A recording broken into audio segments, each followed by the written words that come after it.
पता होना चाहिए कि जैसे आपका ए है, कैपिटल ए और कैपिटल जेड, ठीक है ना।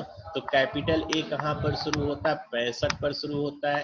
तो 65 में 26 जोड़ेंगे तो ये कितना होगा, 91। लेकिन 91 ना जा करके 90 पर जाएंगे तो 26 करेक्टर कंप्लीट हो गया, ठीक है ना। इसी तरीके से small A and small Z, small A से लेके स्मॉल जेड, स्मॉल ए कहाँ पर शुरू होता है, 97 पर, और इसमें आपने 16 एंड 26 जोड़ दिया तो 123 हुआ।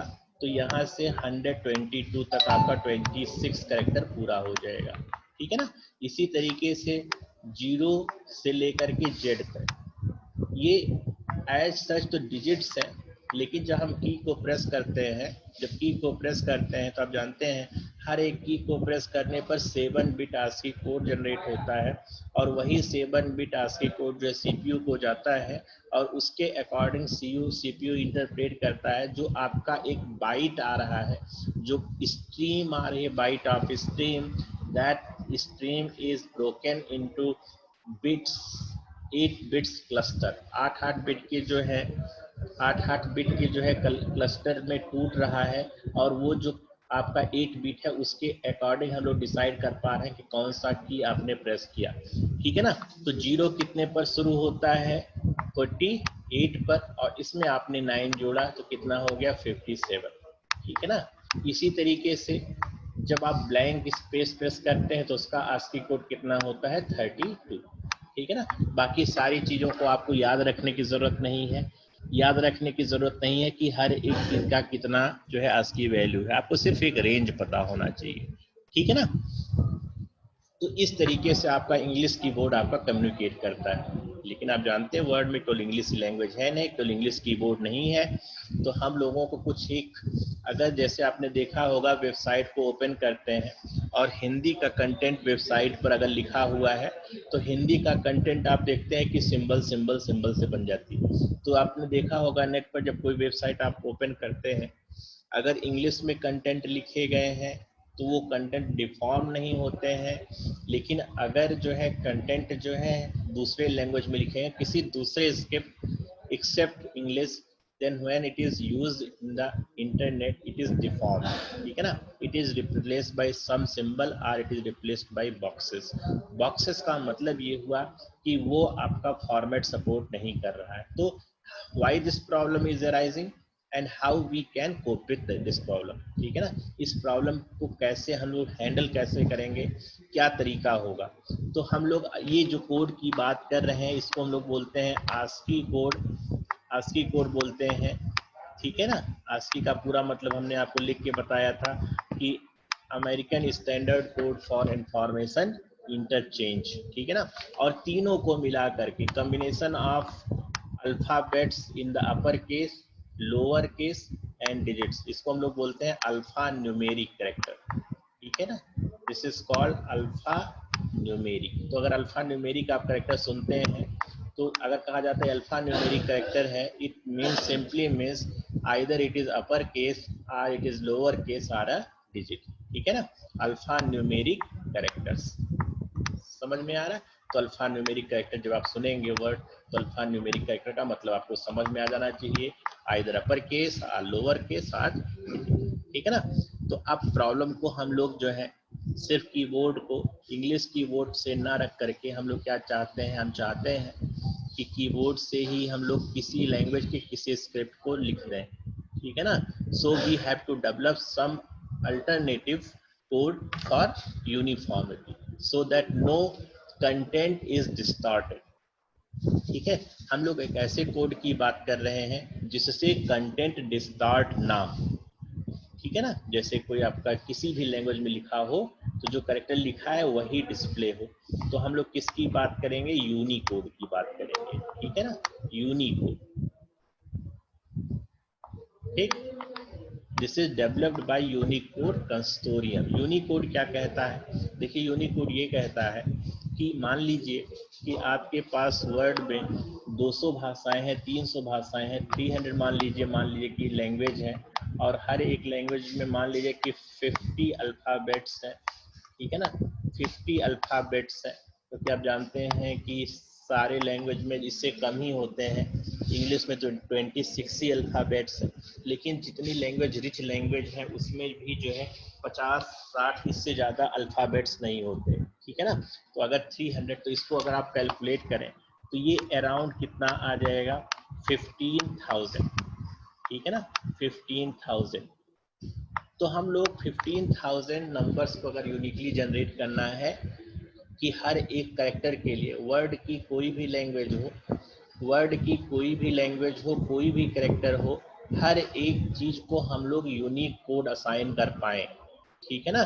तो हम लोग यूनिक कोड में क्या कहेंगे कि एक कैरेक्टर जो है कितने बाइट मेमोरी लेता है, इट रिक्वायर्स 2 बाइट, ठीक है ना। तो 2 बाइट से हम लोग कितने नंबर्स को रिप्रेजेंट कर सकते हैं, by the 2 byte we can represent 2 raise to the power 16 unique symbol, ठीक है। 2 बाइट से, अगर 2 बाइट है तो 2 बाइट से हम लोग कितने कैरेक्टर रिप्रेजेंट कर सकते हैं, unique character 2 raise to the power 16 character represent कर सकते हैं। और अगर आप 2 रेज़ टू द पावर 16 को आप कैलकुलेट करके देखेंगे तो ये जो है 65,65,536, ठीक है, इतनी ये वैल्यू आएगी। तो ये वैल्यू जो है, ये वैल्यू इतनी लार्ज है कि ये जो आपने एक रफ अप्रॉक्सीमेशन किया था, ये रफ अप्रॉक्सीमेशन कहा था कि आपने कि आपको वर्ड के हर एक लैंग्वेज को अगर यूनिक कोड असाइन करना है then you require 15,000 unique combination, but this code is providing you 65,536 unique code, ठीक है ना। तो यूनिक कोड से क्या हो रहा है, हम लोग वर्ड की जितनी लैंग्वेज है हर एक लैंग्वेज को यूनिक जो है कोड असाइन कर रहे हैं। तो आप किसी भी लैंग्वेज में लिखेंगे, जापानीज, फ्रेंच, जर्मन, चाइनीज, किसी भी लैंग्वेज में लिखेंगे, और अगर आपने उसको वेब पेज पर ओपन किया हुआ है या वर्ड में लिखा हुआ है तो वो चीज़ डिस्टॉर्ट नहीं होगी, ठीक है ना। वो चीज़, जो चीज़ लिखा गया है वही चीज़ डिस्टॉर्ट होगी।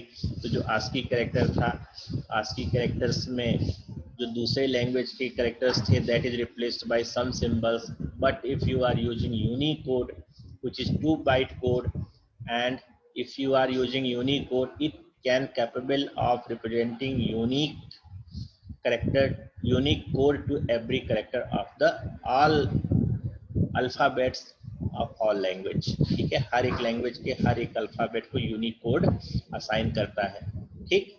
तो अगर हर एक कोड को आप यूनिक कोड असाइन कर रहे हैं तो डेफिनेटली जो कोड ए के लिए डिफाइन हो रहा है it is different for this one, ठीक है ना, दिस वन। समझ में आ रहा है। ये इंग्लिश का ए है, इसके लिए कोड अलग होगा। अगर हिंदी का कोड है तो इसके लिए यूनिक कोड अलग होगा। अगर आप जो है दूसरे लैंग्वेज में बात करेंगे तो उसके लिए यूनिक कोड अलग होगा। समझ में आ रहा है। तो हम लोग अगर यूनिक कोड यूज करते हैं, आपने वर्ड में देखा होगा, वर्ड में देखा होगा कि आपने इंग्लिश का अगर आपने यूज करना है, अगर आपको इंग्लिश के अल्फ़ाबेट्स यूज करना होते हैं तो आप यहाँ पर देख सकते हैं कि यहाँ पर बहुत सारे ऑप्शन है, ठीक है ना। यहाँ पर देखिए बहुत सारे ऑप्शन आपको मिलेंगे, ये देखिए यहाँ पर आपको बहुत सारे ऑप्शन मिलेंगे, लेकिन इनसे जो है सिर्फ हम लोग किसके इंग्लिश अल्फ़ाबेट्स को ही यूज कर सकते हैं।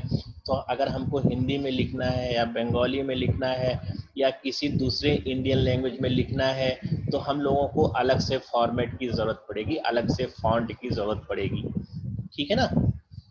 तो शुरुआत में आपने देखा होगा कि हिंदी अगर कीबोर्ड से लिखना था तो हम लोग के पास जो है बहुत सारे फॉन्ट, मंगल फॉन्ट है और कृतिदेव, ये सब फॉन्ट जो है पहले यूज होते थे। लेकिन अभी रिसेंट में अगर आप यूनिकोड डाउनलोड करते हैं, यूनिकोड आप डाउनलोड कर लेते हैं तो यूनिकोड से आप जो है किसी भी लैंग्वेज में आप लिख सकते हैं, ठीक है ना, और वो जो है वो डिस्टॉर्ट नहीं होगा।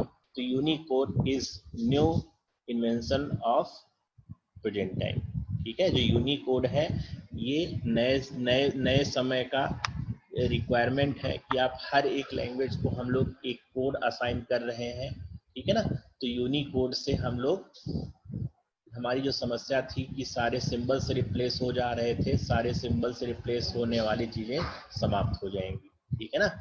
थोड़ा सा साइज जरूर बढ़ेगी फाइल की, लेकिन जो वो प्रॉब्लम थी वो सारी प्रॉब्लम क्या हो जाएगी, खत्म हो जाएगी, ठीक है। भाई लोगों को कहिए जुड़ने के लिए, लोगों को बोलिए जुड़ने के लिए। सारे लोगों को मतलब जो है क्यों नहीं आते हैं जी, ठीक है। तो यूनिकोड के बारे में आपको समझ में आ गया। इसी तरीके से एक है, अगर आपको इंडियन स्क्रिप्ट पर काम करना है, इंडियन स्क्रिप्ट पे काम करना है, तो ISCII स्टैंडर्ड, ठीक है ना। ISCII स्टैंडर्ड, ये स्टैंडर्ड क्या कहता है, ये स्टैंडर्ड बेसिकली जो है वो किन किन लैंग्वेज से रिलेटेड है, इंडियन स्क्रिप्ट, ठीक है, इंडियन स्क्रिप्ट से रिलेटेड है ISCII। आई फॉर इंडियन, ये जो है Indian symbol,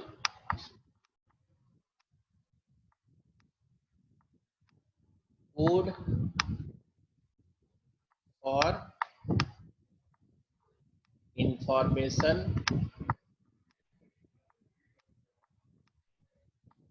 for information interchange, ठीक है, इंटरचेंज, ठीक है। कि आपको अगर मान लीजिए कि जब असमी में लिखना है, या आपको बंगाली में लिखना है, तमिल में लिखना है, तेलुगु में लिखना है, तो उसका स्टैंडर्डाइजेशन इंडियन मतलब वो किया गया है, इंडियन वर्जन बनाया गया है। जैसे उसको हम लोग क्या बोलेंगे, this is called ISCII standard. ये बेसिकली किससे डील करता है, जो इंडियन स्क्रिप्ट्स है, पूरे वर्ल्ड की लैंग्वेजेस नहीं। We are only focusing on the Indian scripts, ठीक है ना। जो भारत की भाषाएं हैं, आप जानते हैं कि इंडिया में 20-25 भाषाएं हैं, तो उन भाषाओं को अगर आपको लिखना है तो हम लोगों ने एक स्टैंडर्ड बनाया हुआ है। जैसे देवनागरी हिंदी हो गया, आपका तमिल हो गया, तेलुगु हो गया, बंगाली हो गया, असमी हो गया, गुजराती हो गया, ठीक है ना। हर एक रीजनल लैंग्वेज को अगर आपको लिखना है तो उसके लिए हम लोगों ने स्टैंडर्ड बनाया हुआ ISCII स्टैंडर्ड, ठीक है। तो आपको स्टैंडर्ड्स के बारे में थोड़ी आइडिया होनी चाहिए कि कौन से स्टैंडर्ड की हम लोग बात कर रहे हैं, और किस स्टैंडर्ड में क्या प्रॉब्लम है, व्हाट इज लिमिटेशन, आपको पता होना चाहिए, ठीक है ना। कि किस किस तो सबसे बेस्ट चॉइस अभी तक जो हमारे पास लैंग्वेज के टर्म में मिल रहा है, सबसे बेस्ट जो है ब्रेक थ्रू जो है वो है यूनिकोड। यूनिकोड का मतलब कि हम लोग वर्ड की हर एक लैंग्वेज को हम लोग यूनिकनेस असाइन कर रहे हैं। This is the best achievement, ठीक है ना। वर्ड की जितनी भाषाएं हैं, हर एक भाषा को हम लोग यूनिक कोड असाइन कर रहे हैं, तो ये जो है सबसे अच्छा है। कभी भी डिस्टॉर्शन जो है, करेक्टर्स में डिस्टॉर्शन जो है वो पॉसिबल नहीं होगा, ठीक है ना। तो इसी के साथ जो फर्स्ट चैप्टर था, फर्स्ट चैप्टर जो है आपका कंप्लीट हो गया। जो कोड की बात थी, जो आपका नंबर सिस्टम की बात थी, नंबर सिस्टम की बात हम लोगों ने बात किया। पूरा नंबर सिस्टम में एक बार हम आपको रिकॉल करा देते हैं क्या क्या हम लोगों ने डिस्कस किया है अभी तक हमने बेसिक्स ऑफ कंप्यूटर्स पढ़ा हुआ है कि क्या क्या रिक्वायरमेंट है, क्या किसको हम लोग सिस्टम बोलेंगे। उसके बाद हम लोगों ने बात किया कि इंफॉर्मेशन किस तरीके से मशीन में सेव होगा, और मेमोरी यूनिट कैसे हम लोग बताते हैं। उसके बाद हम लोगों ने बात किया कि नंबर सिस्टम कितने टाइप के हो सकते हैं, बाइनरी नंबर सिस्टम, हमने ऑक्टल नंबर सिस्टम की बात की, हमने डेसिमल नंबर सिस्टम की बात किया, हमने हेक्साडेसिमल नंबर सिस्टम की बात किया, हमने आर्बिट्री बेस की बात किया, ठीक है ना। फिर हमने आपस में इंटर कन्वर्जन की बात किया कि आपस में जो है इंटर कन्वर्जन जो है वो कैसे होगा, क्योंकि अलग अलग पर्पज के लिए हम लोग अलग अलग नंबर सिस्टम यूज करते हैं, अलग अलग पर्पज के लिए हम लोग अलग अलग नंबर सिस्टम यूज करते हैं, ठीक है। कभी हमको कन्वीनियंट होता है बाइनरी नंबर सिस्टम में, कभी हमारा कन्वीनियंस होता है वो अल्फा न्यूमेरिक कैरेक्टर्स में, कभी हमारा किसी में कभी हमारा हेक्साडेसिमल नोटेशन में चीज़ें आसान हो जाती है, तो जैसी हमारी रिक्वायरमेंट होगी वैसे हम लोग कंटेक्स्ट टू कंटेक्स्ट जो है नंबर सिस्टम यूज करेंगे, ठीक है ना। और आपस में आपने देखा कि एक नंबर सिस्टम दूसरे नंबर सिस्टम में कन्वर्ट हो जाती है। फिर आपने देखा कि बाइनरी ऑपरेशंस कैसे होते हैं, किस तरीके से हम लोग बाइनरी ऑपरेशन को परफॉर्म करते हैं, और हमने करके दिखाया कि कोई भी अगर आप ऑपरेशन कर रहे हैं तो ऑपरेशन करने के बाद आप देख रहे हैं कि रिजल्ट जो है हमेशा सेम ही होता है। आप इस बात से फर्क नहीं पड़ता कि आपने बाइनरी ऑपरेशन किया हुआ है, कि आपने ऑक्टल में किया हुआ, कि आपने हेक्साडेसिमल नोटेशन में किया हुआ। उसके बाद हम लोगों ने पॉजिटिव नंबर्स के बाद हम लोग नेगेटिव नंबर्स के बारे में आए। नेगेटिव नंबर्स के बारे में हम लोगों ने बात किया कि नेगेटिव नंबर्स किस तरीके से मेमोरी में स्टोर होंगी। हमने बताया कि नेगेटिव नंबर मेमोरी में दो तरीके से स्टोर हो सकती हैं। एक होता है साइन बिट का स्टोरेज, और दूसरा होता है दूसरा ये होता है कि वंस और टूज के कॉम्प्लीमेंट के फॉर्म में नंबर स्टोर हो। तो हमने जो है ये भी वंस कॉम्प्लीमेंट निकालना, टूज कॉम्प्लीमेंट निकालना सिखाया। उसके बाद what is relation between one's complement and two's complement, इस बारे में हम लोगों ने बात किया। उसके बाद हम लोगों ने बात किया कि जो करेक्टर्स हैं